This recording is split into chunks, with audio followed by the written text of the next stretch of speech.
5.5 million Americans have been diagnosed with Alzheimer's disease. This number is projected to triple by the year 2050. Every 66 seconds, someone develops the disease. Alzheimer's affects the brain's ability to process new information, create new memories, as well as recall old ones. During the mid to late stages of the disease, communication is drastically diminished. That is why I would like to take a few minutes to take my 13 years of experience working with individuals with Alzheimer's and explain the importance of nonverbal communication, verbal communication, as well as listening skills. Since the disease is so dominant in the United States, the likelihood of everyone knowing or caring for someone with the disease is very likely.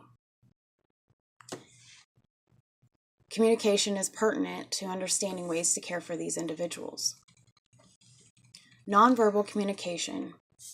Nonverbal communication is body language, facial expressions, and eye contact. Body language is the gestures and mannerisms that we either consciously or subconsciously use to communicate how we think or feel. It is the most dominant form of communication in human nature. This form of communication is not lost on an Alzheimer's patient. Keeping your posture and your stance open and positive and non-confrontational is very important. Facial expression. Facial expression in the mid to late stages of Alzheimer's disease, it can be drastically diminished, and it's called a flat affect. The flat affect changes the way the person's face appears. They may not show exactly how they are feeling by the look on their face.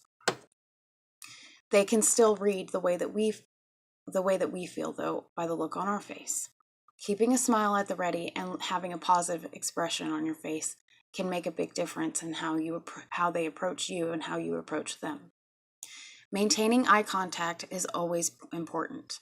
It shows that they have your undivided attention, and that you really do care about how they feel.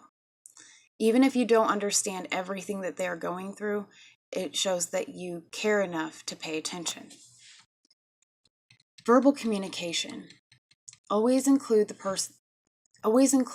person that you are caring for in the conversation. Don't talk about them as if they are not there. Ask them questions. Give them plenty of time to respond. Smile and be humorous and laugh whenever they're trying to be. Maintain a positive tone and keep your voice light and positive. A person with Alzheimer's may say or do things that are out of character for them. They don't necessarily know that it's wrong. It's just what they feel and what they think.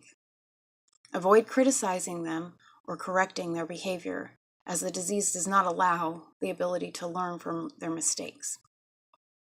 Try to distract them with something that they enjoy, and if possible, remove the stressor from their area.